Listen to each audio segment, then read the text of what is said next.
Welcome to Horror Review Sunday and happy early graduation day.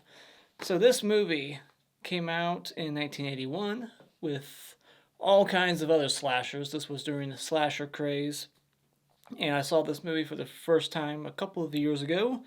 I did not rewatch it for my 1981 ranking because I knew it wasn't going to make the list because I was not big on this movie the first time I watched it. And rewatching it 2 years later, I'm still not big on this movie. It's just not that good.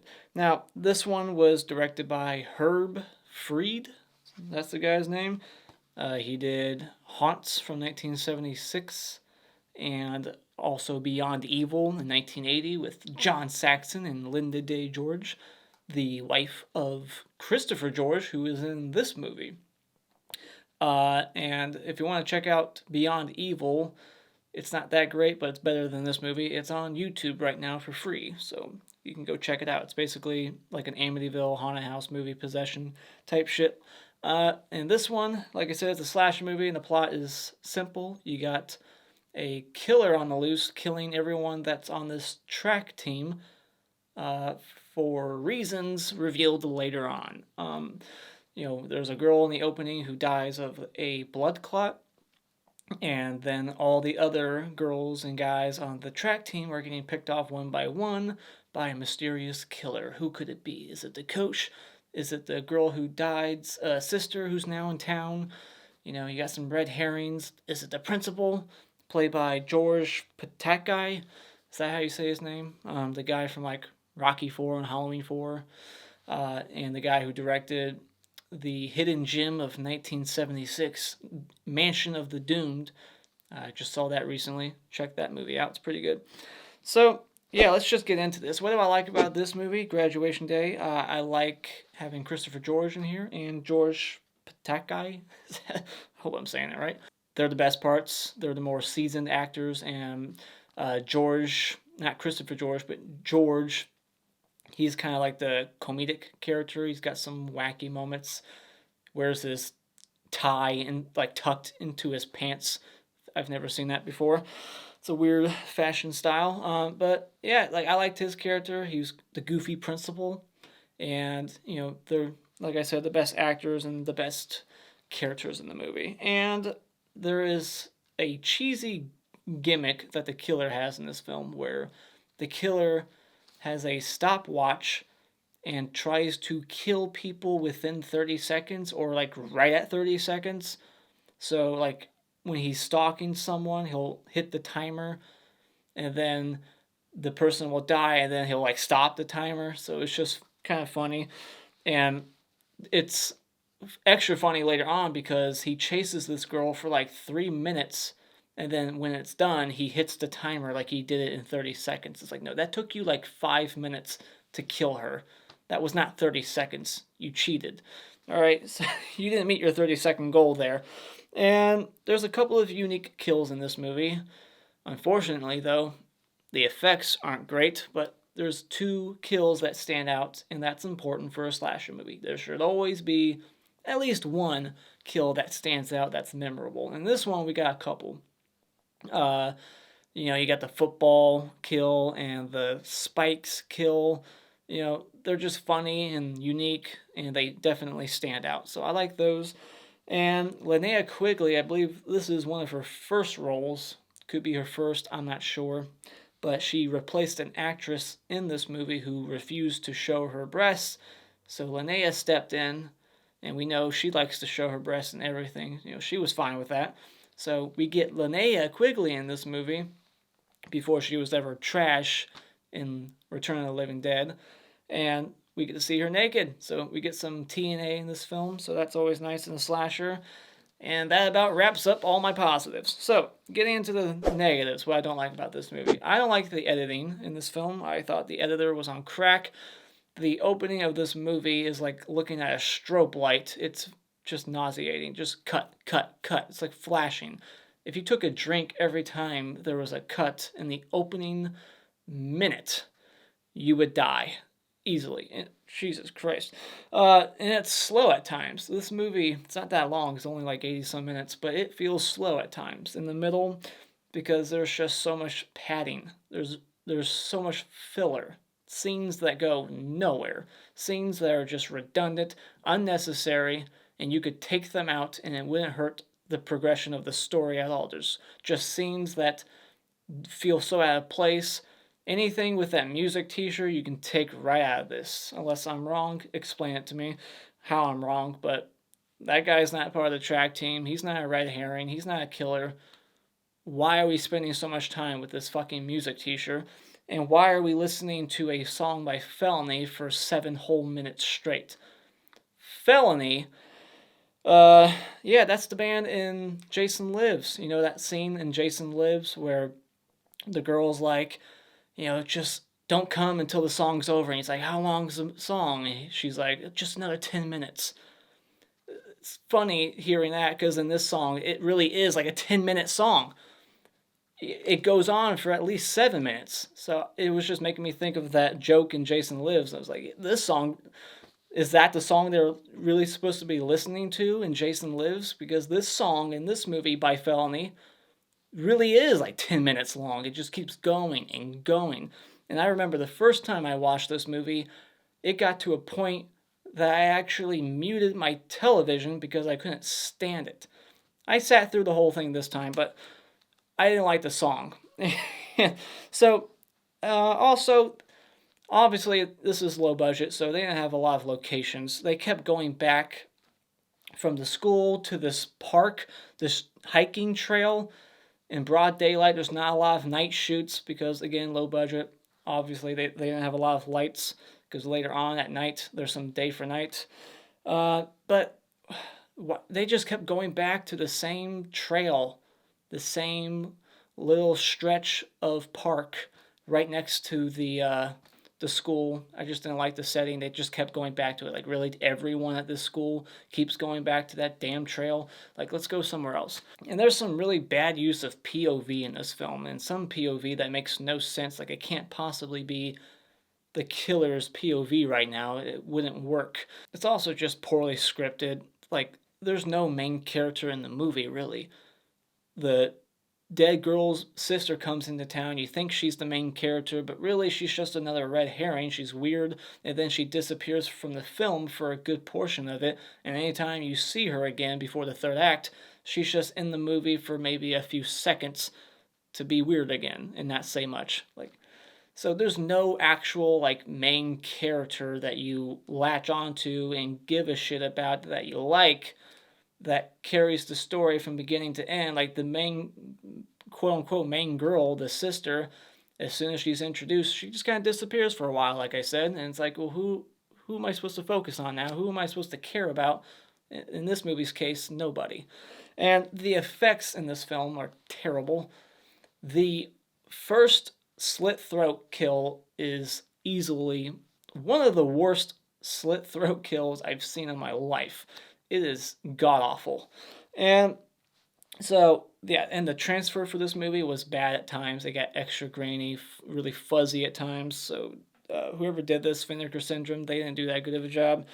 But I can look past that. That's not this film's biggest problem. That's just one small issue I had. So final thoughts, this movie to me was just a cheesy, poorly made attempt at a gimmicky slasher that just fails to deliver on the gore, any suspense, or even likable characters. The movie's short, but to me it just is filled with superfluous scenes and bad POV, and is only really good if you're drunk with a group of friends. So when it comes to Graduation Day, I'm going to give this one 2 out of 5 stars. Alright, spoiler discussion. So in the opening, we got this sports montage, and everyone's jersey, not everyone, but 2 people, I swear, their jersey number just keeps changing on their shirt from shot to shot. And it's supposed to be the same day, same person wearing the same jersey, but the number keeps changing, so that was weird. And there's a cheesy-ass song playing over it, and it keeps cutting every 15 frames, just cut every half second. You can't go a full second without a cut. It's fucking ridiculous, and it's all in slow-mo. And then, so this chick, Laura, has a blood clot and dies during a 30-second race. And then we meet our, I guess, main character, Anne, and she's in a car instead of a taxi. I don't know why she didn't take a taxi like she does at the end of the movie, but she's riding with this sleazy, perverted truck driver who puts his hand on her thigh and just keeps rubbing her thigh, squeezing it. And then she's like, remove your hand. And he's like, oh, I pay my taxes. So therefore, you owe me? Like, what? But then she like squeezes his nuts, and that gets him to stop. So more women should do that in movies. I always think that when I'm watching these horror films where girls are getting attacked and they have so much opportunity to like grab their balls or just kick them in the ball, like they never go for the nuts. But finally, somebody in this god awful slasher was smart enough to go for the nuts. Like, ladies, it's not that hard to do. It will take a guy down quickly. Just grab them by the nuts and squeeze them as hard as you can. They will let you go. Anyways, then we get the stopwatch kill. Oh my god. And they're making Anne look like a red herring because she sees this girl run out into the park and she's like, stop the car, pervert. And she gets out, she looks over, and then, after this kill, she has like the black gloves in her suitcase and the same like tracksuit. So they're just constantly making the main character a red herring. And I never bought it once. I predicted who the killer was. I'm not bragging, but it's so easy to predict who the killer is in this movie on a first watch. So, he starts a stopwatch, and then he chases after the girl. I didn't write her name down. But he grabs her by the back of the hair, and then he raises the switchblade, and already there's blood dripping off of it before he even makes contact with her, with the blade. It doesn't ever hit her before the blood. Like, there's blood on it already? That makes no sense. It was like bad editing. Like, maybe that was a shot that was supposed to be used after, but they used it before he ever slit her throat. But it looks like he's not even trying to slit her throat. It looks like he's trying to stab her. He's like going down, like he's stabbing her in the throat. But when we see the effect later, it's just like ketchup smeared across her throat, implying that he took it and just did that. But no, he was clearly like going up and down, up and down. It makes no sense. It's horrible. It is so badly put together. And so then, Anne, the sister, she's back in town for her dead sister's graduation. Well, she's dead. Do they still hand out diplomas and shit, like, to dead people's relatives? Like, she, I guess, graduated. No, she never graduated. She died a couple months before she could. So why is she visiting now? So she left Guam to go to her dead sister's graduation party, where she's not going to be because she's dead, but she didn't leave Guam a couple months ago to go to her dead sister's funeral? Like, that wasn't important to come to town for? Like, you would go to town for the funeral, not the goddamn graduation party. We get kind of a tropey thing here where the killer's Xing out faces. They did that in Texas Chainsaw 3D that I talked about recently. The whole, we're going to X out the faces, getting revenge. It's a trope, it's done 1,000 times. But interestingly enough, later on, before this woman's killed, her face is already getting X'd out. Like, the killer's like, I know I'm going to kill her eventually, so I'm just going to X her out right now before I kill her. Are graduation rehearsals even a thing? I don't remember going to one. And why would they be necessary? How difficult is it to just walk up to the stage after your name is called, shaking the jackass's hand and grabbing the diploma and walking your stupid ass off the stage? It's not that hard. So then we're introduced to Kevin, the dead girl's boyfriend, who looks like he's 40, but I guess he's 18. And so he's got this deaf grandma in the movie for some reason. Why that is important to the plot, it's not. Why does she have to be deaf? And why does Anne's stepdad have to be such a fucking dick? And why does her mom have to be putting up with that shit? Like, why do these characters have to be this way? I don't know. I thought it was funny that every single picture in Kevin's room of his girlfriend was her in track clothes, making it look like that's all she ever did was just track. That was her life. Like, he never got her, like, a picture of her on a date, her in a different outfit. It was just, like, clearly pictures they took on set during her death scene when she died in the opening. So apparently Christopher George is not only the track coach, but he's just the coach for everything. And one scene made me think that he's also like the shop class teacher. Like, is he like one size fits all? Like, you just hire one teacher and he just fucking teaches everything. He coaches everything. Like, this school has a very small staff. This guy is coaching the track team. He's coaching the girl with doing the gymnast stuff, the Final Destination 5 bars and stuff. Like, he's coaching everybody. So I just thought that was funny. Like, really? He's in charge of everything? So then this girl who looks like a fucking dwarf compared to these other two chicks in the locker room, she gets killed after shaving her leg in the sink. Why is she shaving her leg at school? Go home and do that shit. But anyways, so yeah, she gets killed by having like the sword or the fencing thing like put through her neck. And then I found it interesting that Pino Donaggio's name is written on the chalkboard in that one scene that doesn't need to be in the movie, but you can see his name written on the board, and that's because the director of this movie did Beyond Evil in 1980, and Pino Donaggio scored that film. And this is when we're introduced to Linnea Quigley, who is flashing her tits to her music teacher to pass class. And this whole sequence of events with this teacher can just be X'd out of the film, does not need to be here. So she flashes her tits to him. I guess she planted a tape recording, something is recording, their conversation. And then he goes into the boiler room to investigate what's making that noise in the pipes. And then we hear these two kids in the boiler room that were waiting for him because they knew that he would be going down there eventually. And they're playing the tape of his conversation with Linnea when she was trying to seduce him, flashing her tits. And then he goes down there and they leave the tape behind. So he just grabs the tape and then just takes it with him, and then that's it. No importance, does nothing. Like, what the fuck is this scene about? Like, what is so important here? Like, this wasn't the killer's doing. It's not like the killer planted that tape down there and he was luring him to the fucking boiler room so he could kill him. Like, he's only after people on the track team. So what this all is about is nothing. It's just filler. It's not funny. It's not scary. Like, what the hell are we doing here? So then they try to make the principal a red herring because he confiscates switchblades from bad students and then slices apples with them. So that makes him a red herring. Then we get this scene that's just so typical, like the hypocritical cop who's telling the kids, like, don't do drugs, or don't let me catch you smoking pot again, okay? And then they walk off, and then he just takes a joint out of the chamber of his gun and starts smoking it like a fucking hypocrite. So then we get the football kill, but I take small issue with this scene. I like the kill, but really, he didn't notice... He didn't notice this big-ass, like, bayonet sticking out of the football. He's like, give it to me. He's like, I'll give it to you, all right? Here, catch.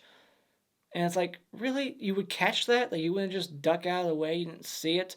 But here's the other thing. So there's these two girls that take the football from him, and we get some killer POV, the stalking from the bushes, to the right of frame. And then there's bushes to the left.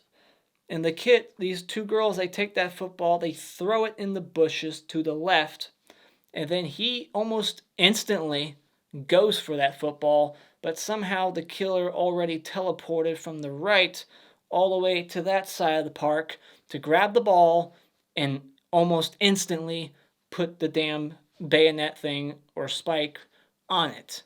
So how did he do that so quickly? How did he get around so quietly and fast? It doesn't make any sense. So then we get this scene with Felony playing their 10-minute song while people are roller skating. It looks very 1970s. And you got Linnea Quigley having sex with this guy, and then he goes to take a piss, and he gets decapitated while pissing. And then it would have been awesome if he started pissing on his severed head, like in Puppet Master The Littlest Reich. But then Linnea finds his severed head, and it's already pale as fuck. his head did not look that pale when it was getting decapitated, but now he looks like he hasn't seen the sun in a long time. But then she's getting chased through the woods, and this is when it starts to look very day for night in certain shots. And then she starts to hide, and a random dog just starts walking by and barks real loud as it walks by, just to give away her position. And she screams. Usually you get cat scares, but now we got a random stray dog scare. But then he kills Linnea Quigley after a long, 3-minute chase, and then he stops the stopwatch. Yep, that was 30 seconds. No, it was not. Hell no. 30 seconds times 6. It was long. And it was an off-camera kill, so that's bullshit.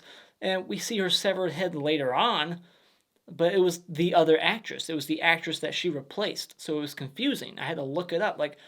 You see this severed head in the final chase, and it's some chick we've never seen.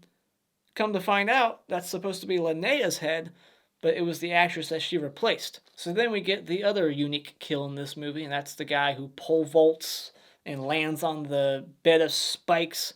All those spikes were just sitting down there. He didn't notice it until he was going over, because he screams on the way down, so he saw them.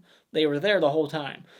And he just didn't see them until it was too late. So then finally a body is discovered in the locker room of the dwarf girl, and so it makes it look like the coach is the killer, but obviously he's not. It's Kevin, and Kevin is confronting him and chases him out of there, but for some reason the detective doesn't. He just stays behind, letting Kevin go chase off the killer so that he can stay behind and ask Anne a dumbass question. He grabs the photo of the track team with all the faces X'd out except for Kevin, the killer, and he asks Anne, do you know who these people are? And she's like, yeah, it's the track team. And then he's like, all right. So it's like, oh yeah, good information. You couldn't put that together yourself? This woman who's clearly in her 30s, she's not a student there, so why would you think she would know who these people are? A. B, clearly they're the fucking track team. Look at their outfits, look at the picture. They're clearly a track team, and their faces are all X'd out to the point where you can't see their faces. So you wouldn't even be able to see who is who in that picture. It's such a stupid question. I don't get why he wasn't just chasing the killer right off the bat. So Kevin chases the coach back to the same park and trail that we've seen a dozen times in the movie. They keep going back there. And he gives him the big speech, the motive, and, I killed them all, and now I'm going to blame you, I'm going to frame you, or kill you right now and somehow get away with it. But then the cop shows up, George, they get in a struggle, he gets the knife from him, and he's about to stab him, or not even really, he just has it in his hand like this, right? He's just standing above him like this, and then the cop shows up, and doesn't say freeze, doesn't say drop the knife, doesn't give him a fucking fighting chance to protect himself, to explain himself. Nope, just hey, boom, boom, shoots him twice, dead. This cop's terrible. So then Anne finds out that Kevin stole Laura's trophy, so she's going to Kevin's to get it back, and that's when she finds Laura, her dead sister's body dug up and just sitting on his bed, and the killer is pushed out the window with the dead body, and he was talking about how they were going to get married, so that's why he's so pissed off. And when she's going down the stairs to go out the front door, she thinks Kevin's dead. Kevin just walks through the front door with the dead body, walks right past Anne, who just opened the front door for him. His hands were full. He doesn't even make eye contact with her. That was so confusing. Did he see her? He's just not wanting to acknowledge her there? I'll get to you later. I just gotta go drop off this dead body first, and then I'll start chasing you. What the fuck is going on there in that scene? So then Anne, for some reason, just runs back to the school, because this movie only has 2 locations they can use. She's going back to the school. Why? Can you tell me why? Why is she running back to the school? She goes and just hides on the bleachers, and then he finds her there. He knew that for some reason she'd go running back to the fucking high school and the bleachers instead of the police or anywhere else. It reminded me of Scream 2. We're at the end. Sidney Prescott, she gets out of the car that has Ghostface. She's like in downtown wherever. And where does she run back to? She runs back to school instead of the police station. So then that's when she finds the severed head, and then the spiked body felt very much like Friday the 13th with Phil or Paul, whoever, Bill, with the arrows. He's like pinned up against the wall with the spikes. And then she pushes the killer up against the spikes, and then he dies. And then, of course, because it's a horror movie back in the day, they always got in on some kind of final scare, some kind of dream sequence, something of the sort. And in this movie's case, we get a fake out like hallucination, like her drunken stepdad bursts through the door and she thinks it's Kevin still alive, and I'm like rolling my eyes like, get the fuck out of here, don't tell me he's still alive. But no, it's just her hallucinating. She like mistaken her stepdad for Kevin. And yeah, her stepdad's the real villain of the movie. He's a fucking psychopath. And did anybody else notice that the hallway, the wallpaper is just like paper? Like, it's not even like a legit wall. It's not like, what's going on? Are they doing something weird? I don't understand what the hell's up with that wall. I don't know. It stood out. So yeah, that's the end of the movie. Let me know your thoughts on this cheesy bad slasher in the comments below. Do you actually like it? I'm sure some people do. It's a cult classic. It's got some people who like it, I'm sure.